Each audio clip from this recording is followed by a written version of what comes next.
I'd like to welcome, along with the rest of you, Boese to the stage.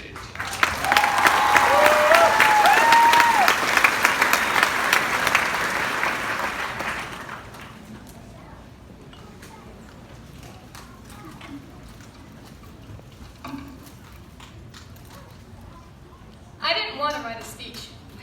Yeah, at first, I thought I did. I thought it was cool that I had the opportunity to say something inspirational.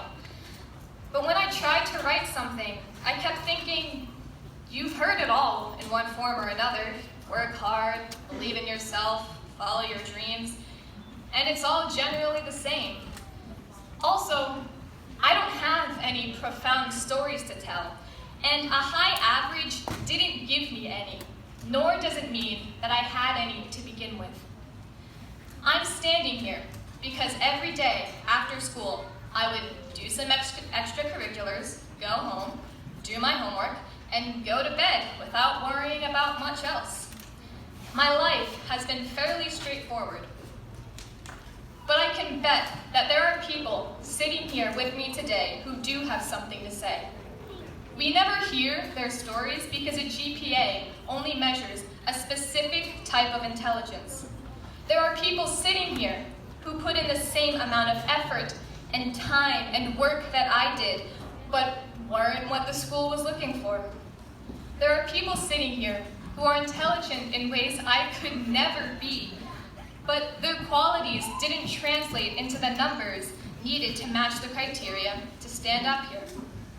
Consider, for example, artists, who for some reason aren't regarded as intellectuals. They're recognized for cool artwork, but not for the skill and the brain power it takes to look at something three-dimensional, shrink it down, and make it two-dimensional.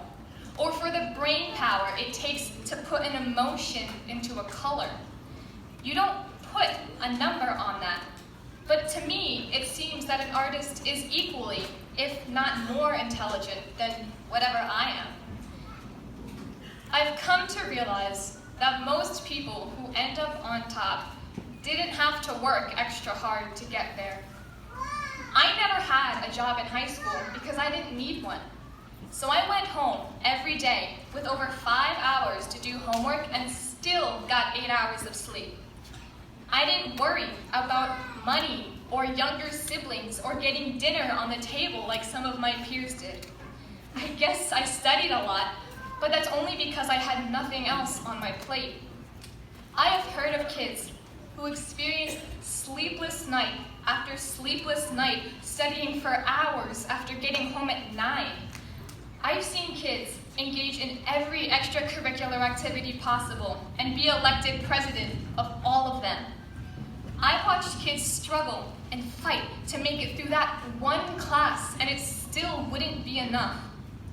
I've put in my fair share of schoolwork, but mostly I got lucky.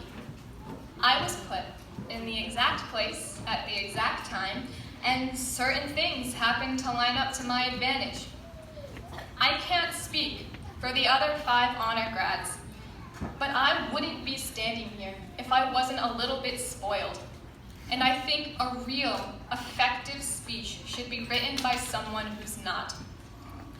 A girl asked me once if she should take AP Physics or not, and her concern was that it would bring down her GPA because she said she was trying to go for top 6. And I think about that a lot. Top 6 isn't a goal.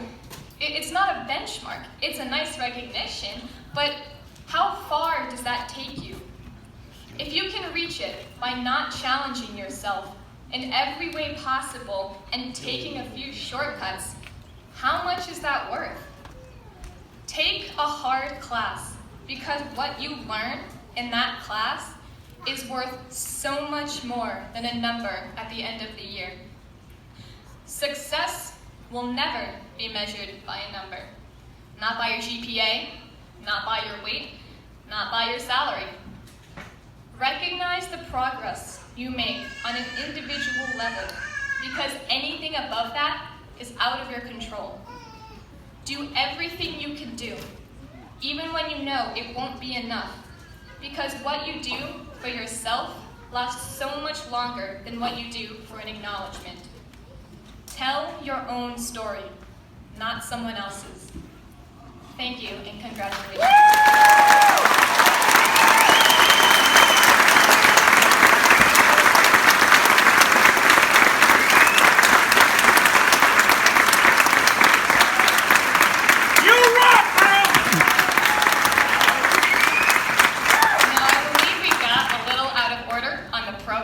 So we're going to back up, and I'm going to invite Mr. Paul Bennis to this podium.